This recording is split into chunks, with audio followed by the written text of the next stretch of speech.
Let me ask you this. Do you ever feel like you're so buried in work that you can't even think straight, let alone have a little bit of time for yourself? Well, if that's you, then you're not alone. And let me tell you, you're not broken. You might not even need a holiday. What you need is a mental reset. And that is my goal in this video. And if it doesn't work, then just go and book yourself a holiday. Confirm the tickets, go! So let me paint a picture for you. You're in back-to-back Zoom or Teams meetings throughout the day. Your inbox looks like it's been on an all-night bender. You're trying to remember if you've eaten anything that didn't come out of a wrapper. And worst of all, you can't seem to think straight. And you start to feel yourself snapping at the tiniest of things. And not only that, you've got this dull ache behind your eyes, this dull ache that whispers to you, you can't keep doing this.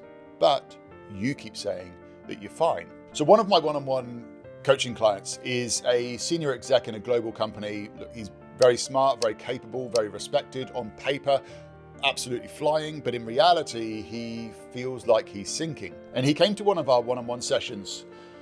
He turned up a little bit late, and I could see in his eyes that something wasn't right. They were a little bit glazed over, and also his voice was really flat. And we got into the call, and what he said was something along these lines. He said, it feels like I've got 37 tabs open in my brain and they're all screaming for my attention.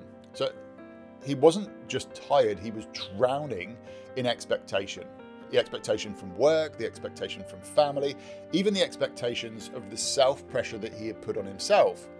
And he told me that he felt like he hadn't had a full breath in weeks.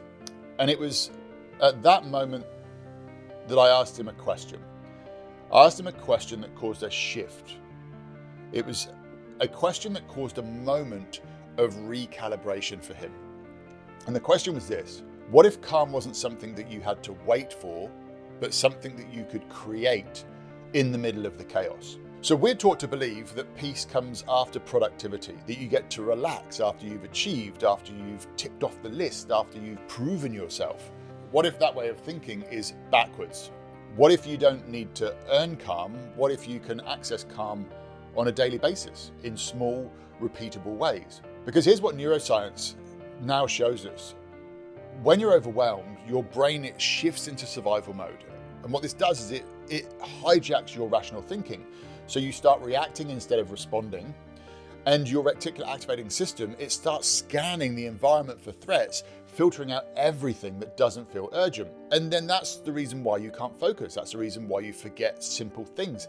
That's why you feel like you're failing even when you're doing more than ever. So what do you do when your brain goes into this meltdown mode? Well, you create these micro moment resets. I want you to think of it like a mini reboot system for your nervous system. And it's 3 simple steps. So step 1 is to stop and notice. Now, this isn't about noticing what's happening around you, but more what's happening within you. Are your shoulders tense? Are you clenching your jaw? What are those inner thoughts doing? Whereabouts are you holding tension? Step 2 is to then breathe. Now, when I say this, what I mean is just a few intentional breaths. So you breathe in calmly through the nose, and you want to notice the feeling of the air coming in. And then you want to exhale slowly for longer than you breathed in. So there are a whole bunch of different numbers that you can count. If you're into breath work, you'll know some of these. So you could think in for 4, out for 6. Basically though, the way that I like to explain this simply is breathe out for longer than you breathed in. And as you breathe out, allow your shoulders to drop. Allow any tension to just let go. What this does is this activates your parasympathetic nervous system, and that's the part that calms you down. And step 3 is to ask.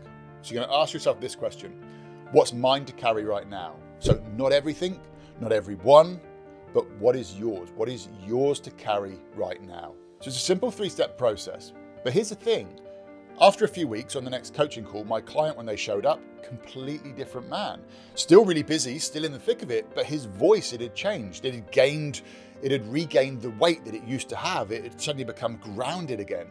And he said, I've started finding these little pauses in my day, not to check out, but to check in. And what he was finding, that he was getting more done with less panic. And that's the key. It's not about removing the pressure, but instead creating pockets of presence. So if you feel like you're in a bit of a season right now where everything feels like it's too much, I want you to know this. You're not lazy, you're not weak, you're not behind. You are simply stretched. And your body is asking you, in actual fact, your body is begging you to soften your grip. Not on your ambition, but on the idea that you have to white knuckle your way through every single day. So it's a simple 3-step process. But if you felt any of this lately, any of this tension, any of this feeling of overwhelm, then give this video a little like so that I know that this spoke to you. Also, I do have a free confidence self-assessment PDF that is yours for free. I'm going to leave a link in the comments so that you can grab yourself a copy. But I want to leave you with this. Remember that karma, it's not a luxury, it's your power base. And you don't need more time to access it. You just need a moment. You just need a moment to breathe and come back to yourself. Thanks for watching.